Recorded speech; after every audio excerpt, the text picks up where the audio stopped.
Angin sore dari perbukitan Kanaan berhembus lembut, membawa aroma tanah subur dan bisikan masa depan yang belum terungkap. Di lembah yang damai itu, hidup seorang pemuda berhati jernih bernama Luz, keponakan dari Nabi Ibrahim alaihi salam. Sejak kecil ia tumbuh dalam naungan hikmah sang paman, menyerap setiap ajaran tentang ketauhidan, seperti tanah kering yang merindukan hujan. Suatu pagi, ketika matahari baru menyingkap tirai fajar, Luz mendapati dirinya gelisah tanpa sebab, seolah hatinya digerakkan oleh kekuatan yang memanggil dari kejauhan. Saat ia mendatangi Ibrahim, sang nabi tersenyum seakan mengerti. "Wahai Luz," kata Ibrahim lembut, "Allah menempatkan cahaya di dadamu. Cahaya itu telah memanggil. Engkau akan diutus ke negeri yang membutuhkan petunjuk." Luz terpaku. Perjalanan ini bukan sekadar perpindahan tempat, ini adalah awal risalah. Di depan sana, bumi asing menantinya, bersama ujian yang bahkan belum mampu ia bayangkan. Namun ia yakin, bila Allah memilihnya, maka Allah pula yang akan menuntunnya. Dengan penuh keyakinan, Luz menatap cakrawala. Udara seakan lebih jernih, langit tampak lebih luas. Takdirnya telah bergerak, membawa langkahnya menuju dua kota megah di tanah Jordan, Sodom dan Gomora, pusat perdagangan yang ramai, namun dipenuhi kegelapan moral. Saat ia memulai perjalanan, kereta angin gurun mengantar harapannya. Di belakangnya, Ibrahim mengangkat tangan, memohon agar sang keponakan dijaga Tuhan semesta alam. Luz merasa dadanya penuh antara rindu dan tanggung jawab. Ia bukan lagi pemuda yang berlindung di bawah kebijaksanaan Ibrahim. Ia kini seorang utusan, pembawa cahaya menuju lembah yang telah lama terperangkap dalam bayang-bayang. Perjalanan panjang itu membentuk Luz. Setiap malam, ia menatap langit, mengulang pesan Ibrahim. Keteguhan seorang nabi bukan diukur dari mudahnya jalan, tetapi dari kekuatan hatinya saat menghadapi gelombang yang ingin menenggelamkan. Dan Luz tahu, gelombang itu sedang menantinya. Senja sedang menuruni langit ketika Nabi Luz pertama kali memasuki gerbang kota Sodom. Cahaya jingga mengolesi dinding-dinding rumah batu, menciptakan ilusi keindahan yang menipu. Luz menghentikan langkahnya, merasakan hawa asing yang berbeda dari desa-desa saleh yang pernah ia lewati. Ada sesuatu di udara itu, bau yang samar, seperti keburukan yang dibungkus kain sutra. Orang-orang berlalu lalang di jalan utama. Gelak tawa terdengar, namun bukan tawa yang jujur. Ia lebih mirip gema kering yang tak memiliki kehangatan. Luz memperhatikan pandangan mereka, mata yang tak mengenal malu, penuh sikap meremehkan, dan kebiasaan yang tak lagi mengenal batas. Kota itu memang makmur, namun moralnya telah runtuh jauh sebelum tembok-temboknya. Ketika Luz menanyakan tempat tinggal, beberapa penduduk menatapnya seperti menatap orang asing yang tidak diinginkan. "Kau ingin tinggal di sini?" tanya seorang pria dengan nada sinis. "Orang sebaikmu akan sulit bertahan." Ucapan itu menampar, namun justru menegaskan, satu halalah mengutusnya ke tempat yang paling membutuhkan bimbingan. Beberapa hari pertama di Sodom terasa seperti memikul beban berlapis. Luz menyaksikan kebiasaan yang bahkan sulit ia percaya. Para lelaki saling menginginkan sesama jenis, tanpa rasa malu, tanpa jeritan hati nurani. Mereka memamerkan perbuatan itu seolah sebuah seni, bukan penyimpangan. Tidak ada hukum, tidak ada adab, tidak ada lembutnya belas kasih. Yang kuat menindas yang lemah, dan yang lemah menerima itu seolah sudah menjadi hukum alam. Luz hanya bisa menarik napas panjang. Ia tidak pernah melihat kaum yang sedemikian tenggelam dalam gelap. Namun ia tidak datang untuk mengutuk. Ia datang untuk membangunkan mereka dari tidur panjang dosa. Suatu malam, di bawah langit yang berawan, ia berdiri di tengah alun-alun dan mulai berbicara kepada mereka tentang Allah, tentang kemuliaan hidup yang dibangun di atas kesucian, bukan nafsu. Namun, orang-orang Sodom hanya tertawa. "Apa yang kau bawa, wahai Luz? Apakah kau ingin kami meninggalkan kesenangan kami? Apakah kami harus mengikutimu hanya karena kau mengaku lebih suci?" Cemoohan itu menusuk, tapi Luz tetap tenang. Setiap kata yang meluncur dari bibirnya terasa seperti menyalakan lentera kecil di tengah padang malam. Ia tahu, sebuah lentera kecil bisa menjadi api yang menyinari seluruh lembah jika Allah menghendaki. Hari-hari berikutnya, penolakan makin keras. Namun di balik kegelapan itu, ada beberapa hati yang masih berdenyut lembut, terutama kaum perempuan yang tersentuh oleh kelembutan Luz. Di antara mereka juga istrinya sendiri. Meski hatinya kelak menunjukkan warna berbeda, dalam sunyi, Luz berdoa, memohon kekuatan, dan Allah memberinya satu hal yang tak tampak oleh mata ketabahan luar biasa. Sebuah cahaya yang tak bisa dipadamkan oleh gelap sebesar apapun kota itu. Hari-hari Nabi Luz di Sodom berubah menjadi pertarungan panjang antara cahaya risalah dan gelap yang telah mengakar dalam hati penduduknya. Meski setiap hari ia keluar ke jalan, berbicara dengan suara penuh kasih, hampir semua orang membalasnya dengan sikap sinis atau tawa mengejek. Tapi Luz tetap melangkah-langkah yang mungkin tampak kecil, namun hatinya bergerak dengan kekuatan yang tak goyah. Di setiap sudut kota, ia menyaksikan perilaku yang membuat dadanya perih. Lelaki yang saling mengejar sesama jenis dengan terang-terangan, sekelompok orang yang merampas harta para musafir, dan para pemuda yang menyambut pendatang baru dengan kekerasan hanya demi hiburan. Tidak ada yang tersisa dari fitrah manusiawi selain nama saja. Nafsu menjadi raja, dan kemaksiatan menjadi kebanggaan. Luz tahu tugasnya berat lebih berat dari batu terbesar yang bisa ia angkat. Setiap kali ia berbicara kepada mereka, Luz memilih kata-kata yang paling lembut. "Wahai kaumku," ucapnya di hadapan sekumpulan lelaki yang tengah berkumpul, "mengapa kalian memilih jalan yang menjerumuskan diri kalian sendiri? Mengapa kalian berpaling dari wanita yang Allah ciptakan untuk kalian? Apakah kalian tidak takut akan balasan dari Tuhan yang Maha Adil?" Seketika tawa meledak. "Luz, berhentilah berpura-pura. Kau hanya ingin kami ikut keyakinanmu. Jika bukan karena keluargamu, sudah lama kami usir kau dari kota ini." Ucapan itu mengguncang, namun tak membuat Luz berhenti. Ia bukan datang untuk disukai. Ia datang untuk menyampaikan meski kata-katanya harus menembus tembok hati yang membatu. Ada satu hal yang paling menyakitkan bagi Luz. Istrinya sendiri tidak pernah benar-benar mengikuti dakwahnya. Ia tidak menentang terang-terangan. Namun di balik punggung suaminya, ia tertawa bersama para wanita Sodom yang membicarakan kehidupan bebas kota itu. Luz merasakan jarak yang semakin melebar, tapi ia tetap bersabar. Hatinya memohon kepada Allah agar istrinya diberi petunjuk. Meski ia tahu, hidayah bukanlah sesuatu yang bisa ia paksakan. Meski demikian, ada segelintir orang terutama perempuan dan anak-anak yang merasakan keteduhan dalam ajaran Luz. Mereka datang diam-diam, mendengarkan di balik pintu, atau dari sela-sela jendela.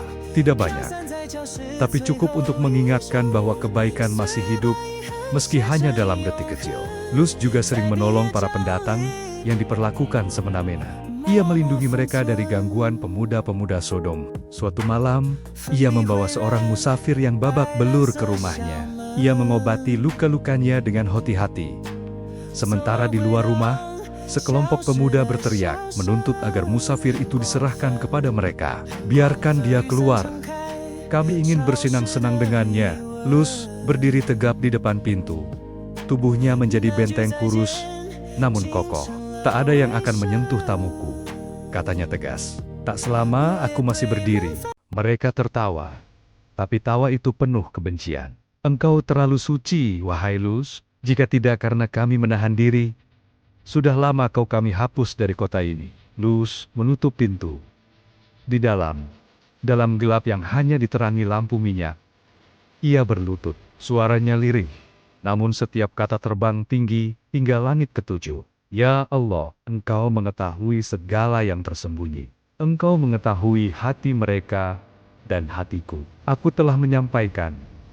Aku telah berusaha, maka kuatkanlah aku.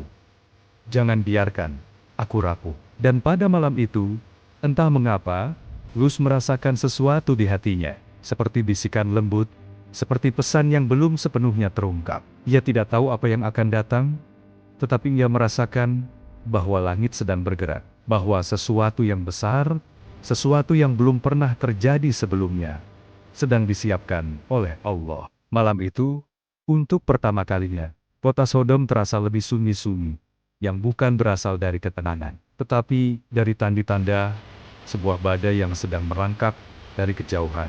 Hari-hari berikutnya berjalan semakin berat bagi Nabi Semakin ia menyeru kepada kebenaran, semakin kuat pula kaum Sodom menantangnya. Mereka tidak hanya menolak, tetapi mulai menganggap Lut sebagai ancaman terhadap gaya hidup bebas yang telah mereka jadikan kebiasaan turun-temurun. Namun, Lut tetap berdiri teguh. Setiap pagi ia berkeliling kota, menyampaikan pesan Allah dari pintu ke pintu. Ia mengetuk rumah ramah dengan hati penuh harap, tetapi hampir selalu disambut dengan tatapan menghina, lemparan kata-kata kasar, atau pintu yang ditutup keras di depan wajahnya. Meskipun begitu, ia tetap kembali hari berikutnya, seperti ombak yang tak pernah lelah menyentuh pantai. Begitu pula Lut dalam dakwahnya. Suatu hari, di tengah pasar yang ramai, Lut kembali berdiri di atas sebuah batu besar. Angin membawa ujung jubahnya, sementara mata-mata penduduk menatapnya dengan rasa kesal bercampur kebosanan. "Wahai kaumku," serunya lantang, "mengapa kalian terus-menerus berbuat kerusakan? Mengapa kalian tidak takut pada Tuhan yang menciptakan kalian? Mengapa kalian memilih lelaki, meninggalkan perempuan yang telah Allah ciptakan untuk kalian? Tidakkah kalian ingat bahwa hidup bukan hanya untuk memuaskan nafsu, tetapi untuk mengabdi kepada Tuhan yang Maha Kuasa?" Orang-orang mendengus. Sebagian melempar batu kecil ke arah kakinya, sebagian lagi menyeringai sinis. Salah satu pemuda yang terkenal paling keji melangkah maju. "Cukup, Lut!" teriaknya. "Kami telah mendengar kata-katamu ribuan kali. Jika kau tidak menghentikan dakwahmu, kami akan mengusirmu, kau dan para pengikutmu." Sorak-sorai meledak, menggelegar seperti guntur. Tapi Lut tidak gentar. "Aku tidak takut kepada kalian," balasnya. "Aku hanya takut kepada Allah, dan aku akan terus menyampaikan kebenaran, meski kalian mencemoohku." Ucapan itu membuat para pemuda semakin marah.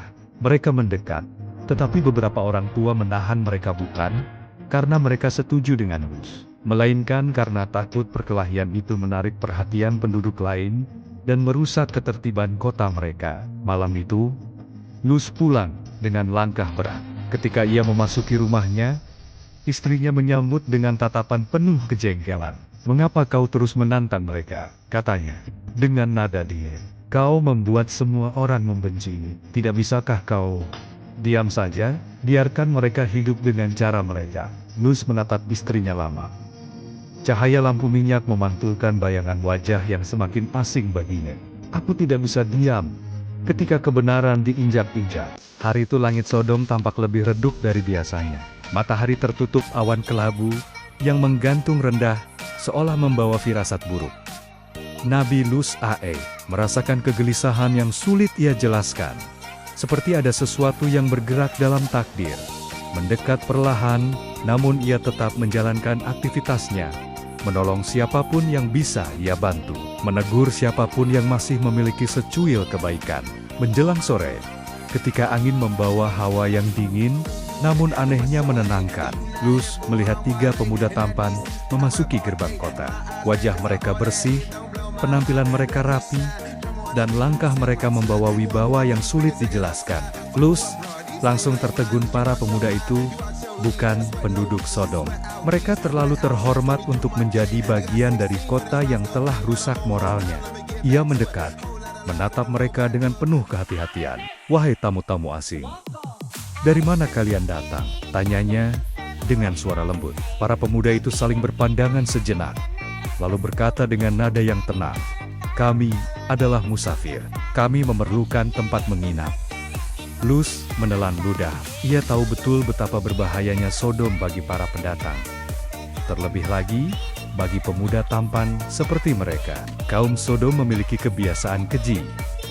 Setiap kali orang asing masuk, para pemuda kota akan mengerumuni mereka, mengganggu, bahkan menyiksa, demi kesenangan sesaat. Lut tidak bisa membiarkan itu terjadi. Tidak, katanya. "Cepat, kalian tidak boleh tidur di alun-alun kota. Ikutlah denganku. Aku akan memberikan kalian tempat aman." Ketiga pemuda itu mengangguk. Wajah mereka tetap tenang, namun tatapan mereka lembut, seakan mengetahui isi hati Lut lebih dari apa yang ia ucapkan. Mereka mengikuti Lut menuju rumahnya, melalui jalan-jalan sempit, agar tak menarik perhatian. Namun Sodom adalah kota dengan mata yang selalu mengawasi. Salah satu perempuan tua melihat 3 tamu tampan itu dan bergegas menyebarkan kabar. Dalam hitungan menit, berita itu menyebar seperti api di padang ilalang. Setibanya di rumah, istri Luz menatap tamu-tamu itu dengan mata berbinar, namun bukan karena kebaikan. Ia tersenyum kecil, lalu pergi keluar tanpa sepatah kata pun. Luz merasa hatinya mencelos. Ia tahu, senyum itu bukan senyum sambutan, itu adalah sinyal bahaya. Ia mempersilahkan para tamu duduk, wajahnya tegang, namun ia berusaha tenang. Kalian harus tetap di dalam rumah, katanya. Kau membiarkan kalian pergi tanpa. Ketiga pemuda itu menatapnya dengan mata lembut. Salah satunya berkata, "Jangan takut wahai Luz." Ucapan itu sesuatu yang tidak biasa, ketenangan yang bukan berasal dari manusia biasa. Namun sebelum ia sempat bertanya, suara gaduh terdengar dari kejauhan. Sorak-sorai, tawa, dan teriakan pemuda-pemuda Sodom mulai memenuhi udara. Luz memandang keluar jendela, dan dadanya langsung mengeras. Puluhan laki-laki datang, membawa obor, wajah mereka dipenuhi nafsu yang tak mengenal malu. Mereka berhenti di depan rumah Luz, mengetuk pintu dengan keras. "Wahai Luz, di mana tamu-tamumu? Keluarkan mereka. Kami ingin menikmati mereka. Kau tahu aturan kota ini, tidak ada pendatang yang bisa kau sembunyikan." Luz berdiri tegap, menghadapi pintu yang bergetar oleh hantaman. Suaranya parau, namun tegas. "Wahai kaumku, jangan lakukan keburukan ini. Inilah anak-anak perempuanku, nikahilah mereka. Jika kalian masih punya rasa malu." Namun mereka hanya tertawa keji. "Kami tidak menginginkan perempuan. Engkau tahu apa yang kami mau." Luz mundur satu langkah. Dadanya sesak. Ia merasa dirinya sendirian menghadapi gelombang kejahatan. Dalam hatinya ia berkata, "Inilah batasku ya Allah. Inilah malam di mana aku tak mampu menahan mereka lagi." Ketika suara pemuda-pemuda Sodom semakin beringas, salah satu tamu itu bangkit. Ia mendekat kepada Luz, lalu berkata lirih, namun penuh wibawa, "Wahai Luz, jangan takut. Mereka tidak akan bisa menyentuh kami, dan tidak akan bisa menyentuhmu." Tepat pada saat itu, cahaya lembut memancar dari wajah para tamu itu, cahaya yang bukan milik manusia. Luz tersentak, matanya membesar. Kalian, malaikat?" bisiknya. Para malaikat itu tersenyum. Lalu salah satunya berkata, "Kami adalah utusan Tuhanmu. Kami datang membawa kabar dan membawa keputusan. Dan malam ini, keputusan itu akan turun. Di luar, kaum Sodom terus memekik, mengetuk, dan memaksa. Namun di dalam rumah, langit telah mengirimkan kekuatannya. Perintah Allah telah mendekat, dan fajar esok tidak akan pernah sama bagi kota yang durhaka itu." Suara gaduh di luar rumah semakin keras. Pintu bergetar dipukul para pemuda Sodom yang dipenuhi nafsu tak terkendali. Sorak tawa mereka bercampur dengan ancaman, membuat suasana mencekam seperti malam tanpa bulan. Namun di dalam rumah, ketiga malaikat itu berdiri dengan ketenangan yang tak tertandingi. Cahaya halus memancar dari wajah mereka, membuat ruangan kecil itu terasa hangat dan terlindungi. Luz terpaku antara takjub dan bingung. Ia menatap tamu-tamunya yang kini tak lagi menyembunyikan jati diri. Mereka memandangnya penuh kasih, seakan memberikan kekuatan yang selama ini nyaris terkikis oleh ketegaran tanpa henti. "Wahai Luz," salah satu malaikat itu berkata, "ketahuilah bahwa kami adalah utusan Tuhanmu. Kami mendengar doamu, kami melihat tangisanmu, dan kami menyaksikan bagaimana kaum ini melampaui batas, tanpa sedikit pun keinginan untuk kembali." Luz merasakan dadanya bergetar, seakan seluruh kepedihan yang ia simpan meleleh begitu saja pada saat itu. Apakah keputusan Allah telah tiba?" Suaranya hampir tak terdengar. Malaikat itu mengangguk. "Ya, malam ini adalah malam terakhir bagi kota ini." Di luar, teriakan kembali terdengar. "Keluarkan tamu-tamu itu wahai Luz. Jika kau tidak menyerahkan mereka, kami akan mendobrak pintumu." Luz menatap pintu, lalu kembali menatap malaikat-malaikat itu. Mereka akan membakarku bersama tamuku." Salah seorang malaikat mengarahkan tatapannya ke pintu. Dengan gerakan ringan, ia mengangkat tangannya. Seberkas cahaya putih menyambar, begitu cepat dan lembut, sehingga hampir tidak terlihat. Tiba-tiba, suara jeritan memenuhi udara. Para pemuda yang tadi hendak mendobrak pintu terjatuh, menggosok-gosok mata mereka. Langit Sodom semakin gelap, seolah malam itu menyembunyikan sesuatu yang jauh lebih besar daripada kegelapan biasa. Udara terasa berat, seperti menunggu aba-aba dari langit. Di dalam rumah kecilnya, Nabi Lus'a segera mempersiapkan keluarganya untuk pergi. Wajahnya tegang namun tegar, seperti seorang pejuang yang tahu medan perang telah berubah. "Bersiaplah," ucap Lus kepada kedua putrinya. Suaranya lembut, tetapi ada urgensi yang membuat keduanya menggigil. "Kita harus pergi sebelum fajar. Jangan membawa apapun kecuali diri kalian." Putri-putrinya mengangguk. Mata mereka berair namun penuh kepercayaan pada ayah mereka. Mereka tahu, malam ini bukan malam biasa. Mereka menyaksikan kebiadaban kaum Sodom sepanjang hidup. Namun apa yang terjadi malam itu? Teriakan orang-orang yang tiba-tiba buta. Kekacauan di jalan seakan menegaskan bahwa langit telah membuka pintu keadilan. Sementara itu, istri Lus berdiri jauh di sudut rumah. Wajahnya penuh keraguan. Bukan pada Lus, melainkan pada cahaya obor dari luar yang semakin redup. Hatinya masih tertambat pada kaum yang selama ini ia bela. "Engkau harus ikut," kata Lus terakhir kalinya, memberinya kesempatan. Namun, wanita itu hanya membalas dengan tatapan datar. "Aku tidak bisa meninggalkan kota ini," jawabnya pendek. "Kalian pergilah." Lus menutup mata sejenak. Itu bukan jawaban manusia yang tersesat. Sesaat itu adalah keputusan yang telah dipenuhi kesombongan. Ia tak punya kekuatan untuk memaksanya. Ia hanya bisa menerima bahwa garis takdir telah digoreskan. Ketika malam mencapai titik paling sunyi, malaikat itu kembali berbicara. Suaranya menembus keheningan, seperti denting pedang surgawi. "Wahai Lus, saatnya tiba. Bawalah orang-orang beriman yang bersamamu. Jangan menoleh ke belakang. Apapun yang terjadi, teruslah berjalan. Azab akan turun ketika fajar menyingsing." Dengan cepat, Lus membungkus jubahnya, memegang tangan kedua putrinya, lalu membuka pintu belakang rumah, menghindari kerumunan yang masih panik di depan. Jalan kecil itu gelap, namun cahaya lembut dari malaikat-malaikat itu memberi keterangannya sendiri, cahaya yang hanya bisa dilihat oleh mereka yang diberi izin. Mereka melangkah cepat menuruni lereng kota, meninggalkan rumah, kenangan, dan kota yang pernah ia coba selamatkan dengan seluruh hatinya. Setiap langkah terasa berat. Setiap tarikan napas terasa seperti perpisahan panjang. Suara angin malam mulai berubah. Ada gemuruh jauh di atas awan, seperti dunia lain yang sedang bersiap bergerak. Lus mempercepat langkah, menggenggam tangan putrinya lebih erat. Namun di belakang, terdengar suara samar dari istrinya. Ia tidak mengikuti.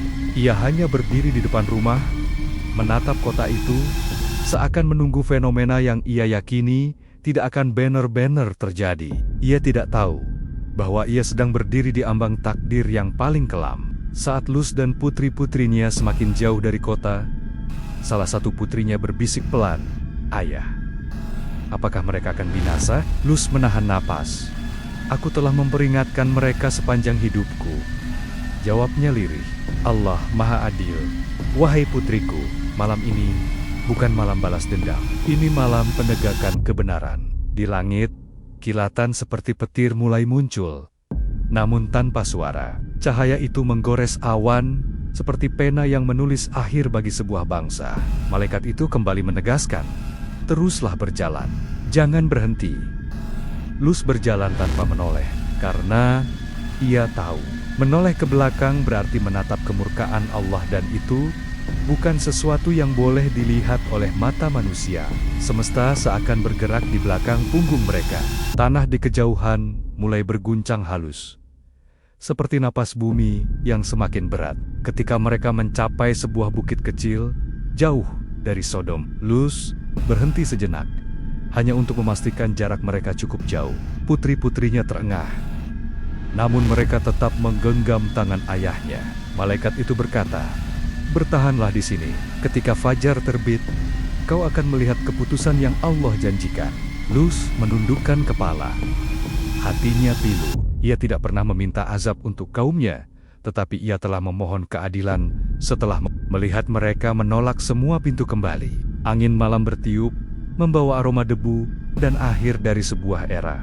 Dan jauh di belakang sana, kota Sodom menunggu fajar yang tidak akan pernah menjadi cahaya bagi mereka. Malam itu turun perlahan ke lembah Sodom, membawa hawa dingin yang merayap seperti kabut tipis.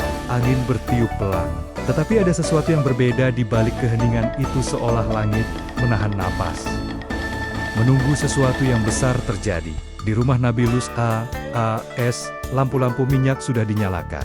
Bayangan temaram menari di dinding rumah ketika beliau duduk bersama istrinya, berusaha menenangkan hatinya yang resah. Sejak kedatangan tamu-tamu tampan itu, yang sebenarnya adalah malaikat dalam wujud manusia, Nabi Luz merasakan firasat buruk. Tamu-tamu itu datang dengan wajah yang indah, jauh lebih tampan daripada manusia mana pun yang pernah ia lihat. Namun, itulah yang membuat Luz khawatir. Kaumnya yang rusak akhlaknya bisa saja mengetahui keberadaan mereka. Dan jika itu terjadi, kehinaan yang lebih besar bisa muncul. Namun para malaikat itu tetap tenang. Salah satu dari mereka menatap Luz dengan mata penuh kedamaian dan berkata, "Jangan takut, wahai Luz. Kami bukan manusia yang seperti mereka. Kami adalah utusan Tuhanmu.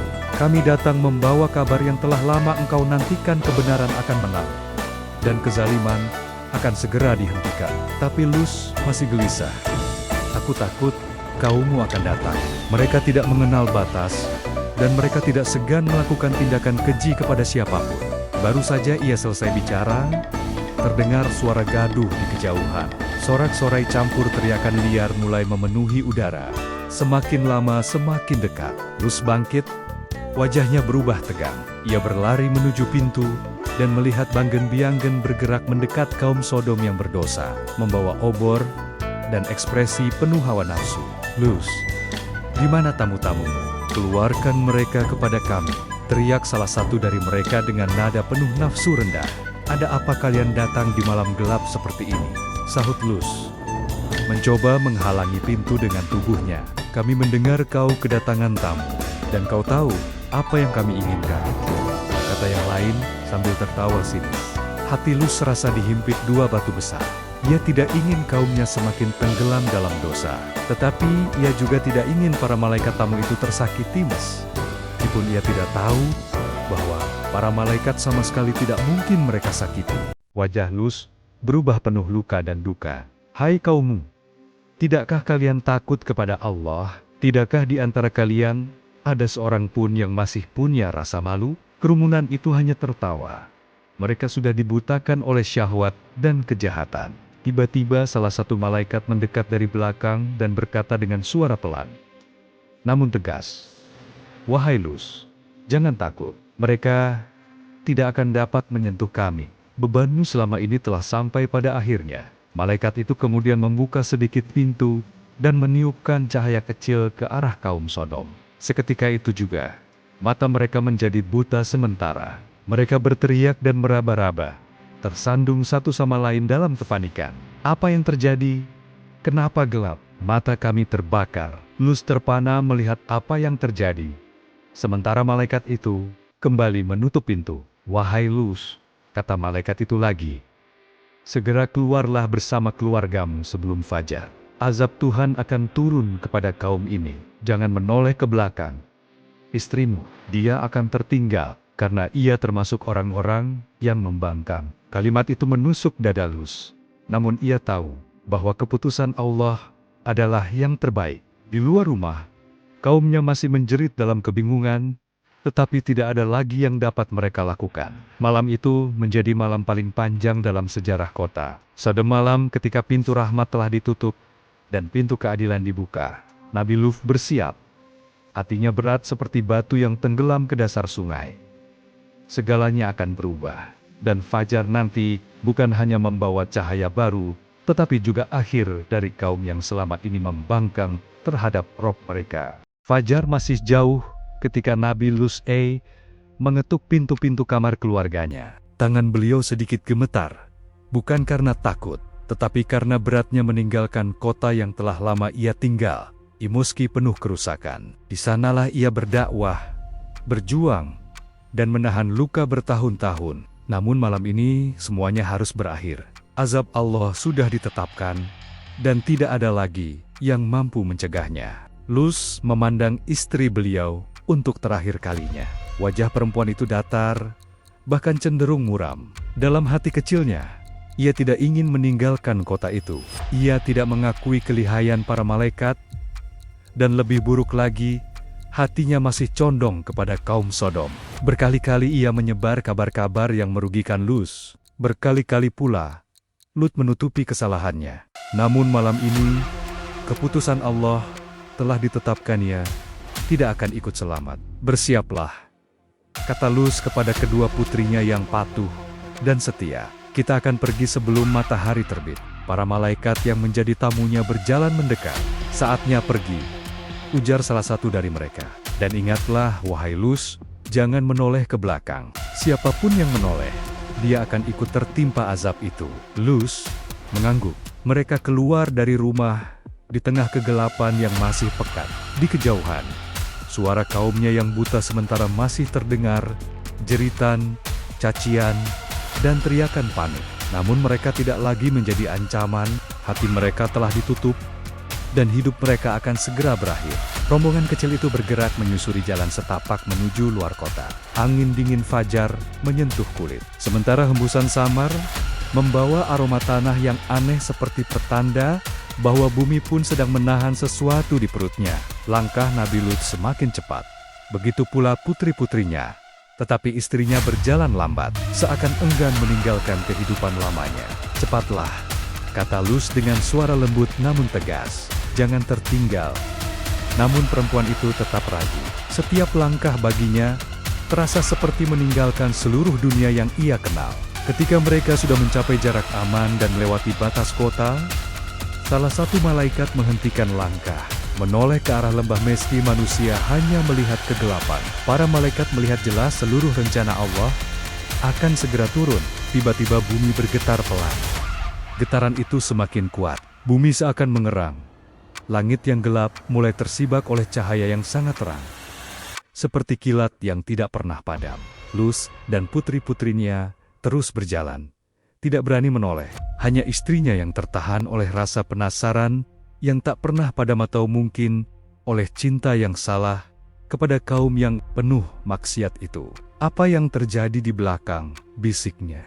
Putri-putrinya memegang tangannya, tetapi ia melepaskan diri. Saat itu juga, ia menoleh, dan saat ia menoleh, takdirnya tertutup. Begitu matanya melihat ke belakang, cahaya besar dari langit menghantam lembah itu. Kilatan putih keperakan turun seperti petir tak berujung, menyambar kota Sodom dan Gomora. Setelah cahaya itu, datang suara gemuruh yang sangat keras. Seakan langit dan bumi saling bertabrakan. Gunung-gunung berguncang. Tanah bergerak seperti gelombang lautan. Rumah-rumah terbalik. Atap menjadi tanah. Tanah menjadi atap. Kota itu terangkat, lalu dibalikkan. Dihancurkan dari akar hingga pucuknya. Hujan batu dari tanah liat panas menyusul setelah itu, menimpa apapun yang masih tersisa. Angin pagi berhembus lembut, membawa aroma tanah basah dan rumput liar yang tumbuh di lereng bukit. Cahaya matahari perlahan menyapu lembah, menghapus sisa-sisa gelap malam yang panjang. Nabi Luz a.s. berdiri di puncak sebuah bukit kecil, menatap horizon luas yang tak lagi tertutup oleh bayang-bayang kota Sodom. Di belakangnya, kedua putrinya menunggu dengan wajah tenang. Meski kesedihan masih jelas terlukis di mata mereka. Malam tragis itu telah berakhir, tetapi jejaknya masih membekas kuat. Di kejauhan, lembah Sodom yang hancur lebur tampak seperti luka menganga di permukaan bumi. Asap tipis masih mengepul dari reruntuhan, seolah bumi sendiri sedang berduka karena manusia telah memaksanya menjadi saksi dari kezaliman mereka. Meski begitu, Luz tidak menoleh. Beliau ingat dengan jelas perintah para malaikat. Jangan memalingkan wajah ke belakang. Dan lebih dari itu, ia tahu bahwa kehidupan harus terus berjalan. Kita akan terus menuju utara, kata Luz dengan tenang. Di sana ada tanah yang subur, jauh dari kerusakan dan kesombongan manusia. Putri-putrinya mengangguk, dan perjalanan pun dilanjutkan. Mereka berjalan berhari-hari melewati padang tandus, bukit-bukit batu, dan sungai-sungai kecil yang mengalir jernih. Meski lelah, hati mereka lebih ringan dibanding hari-hari sebelumnya. Mereka telah terbebas dari kaum yang kejam, dari lingkungan yang penuh noda, dan dari fitnah yang tak pernah berhenti. Setelah perjalanan panjang, mereka memasuki sebuah lembah hijau yang dikelilingi perbukitan. Angin yang bertiup membawa aroma bunga liar dan dedaunan. Sungai kecil mengalir di tepi lembah, memberi kehidupan pada ladang-ladang kecil di sekitarnya. Luz berhenti dan menatap sekeliling. Hatinya terasa hangat. Inilah tempat yang selama ini ia cari, tempat yang damai, tempat untuk memulai hidup baru. Di lembah itu, Nabi Luz AS mendirikan rumah sederhana. Dindingnya dari batu-batu sungai, atapnya dari ranting dan anyaman daun. Tidak megah, tidak pula besar, tapi cukup untuk mereka bertiga merasa aman. Putri-putrinya mulai menanam berbagai tanaman, gandum, kurma, dan sayur-sayuran. Hari-hari mereka kini dipenuhi ketenangan yang berbeda. Tidak ada lagi cacian, tidak ada lagi tatapan penuh dosa dari kaum Sodom. Hanya suara burung yang berkicau dan gemericik air sungai. Pada suatu sore, ketika matahari sedang tenggelam di balik bukit, Luz duduk di depan rumah kecilnya. Ia memandang langit yang memerah, lalu memejamkan mata sambil berdoa. Ya Allah, Engkau telah menyelamatkan kami dari kaum yang zalim. Engkaulah sebab-bek penjaga dan penolong. Jadikanlah keturunan kami orang-orang yang beriman dan taat kepadamu. Doa itu meluncur lembut, menyatu dengan suara alam. Putri-putrinya duduk di sampingnya. Mereka tahu, meski hidup yang kini mereka jalani sederhana, hati mereka penuh ketenteraman yang tidak pernah mereka rasakan di Sodom. Hari-hari berlalu, dan tanah baru itu menjadi saksi bagaimana keluarga kecil Nabi Luz tumbuh dalam cahaya iman. Putri-putri beliau akhirnya menikah dengan pria saleh dari kaum yang berdekatan, dan keturunan mereka pun menyebar, membawa ajaran tauhid ke wilayah-wilayah lain. Luz sendiri menghabiskan sisa hidupnya sebagai seorang nabi yang bijaksana, menjadi teladan bagi keluarga dan masyarakat. Ia mengajarkan bahwa kemuliaan bukan berasal dari harta, kekuatan, atau kesenangan dunia, tapi dari hati yang tunduk kepada Allah. Meski kenangan tentang Sodom masih sesekali muncul tentang istrinya, tentang kaum yang menolak kebenaran, tentang perjuangan panjang yang penuh luka, Nabi Luz selalu mengingat satu hal, bahwa Allah tidak pernah meninggalkan hamba-Nya yang setia. Dan azab bukanlah akhir bagi seorang nabi, tetapi awal dari kesempatan baru untuk membangun kehidupan yang lebih baik. Pada malam-malam tertentu, ketika angin membawa kesunyian dari lembah seberang, Luz menatap bintang-bintang dan mengingat kisah perjalanannya. Ia tahu bahwa kisahnya akan menjadi pelajaran bagi umat di masa-masa mendatang. Pelajaran tentang kesabaran, tentang perjuangan melawan kebatilan, tentang rahmat Allah yang selalu hadir meski dunia terlihat gelap. Dengan lembut, ia berbisik kepada dirinya sendiri, inilah hidup yang Allah pilihkan, dan tak ada pilihan yang lebih baik daripada pilihannya. Di bawah langit yang bertabur cahaya, Nabi Luz tersenyum. Kisah panjangnya sebagai utusan Tuhan telah mencapai akhirnya. Namun hikmahnya akan hidup selamanya, menjadi peringatan bagi yang durhaka dan menjadi cahaya bagi yang beriman.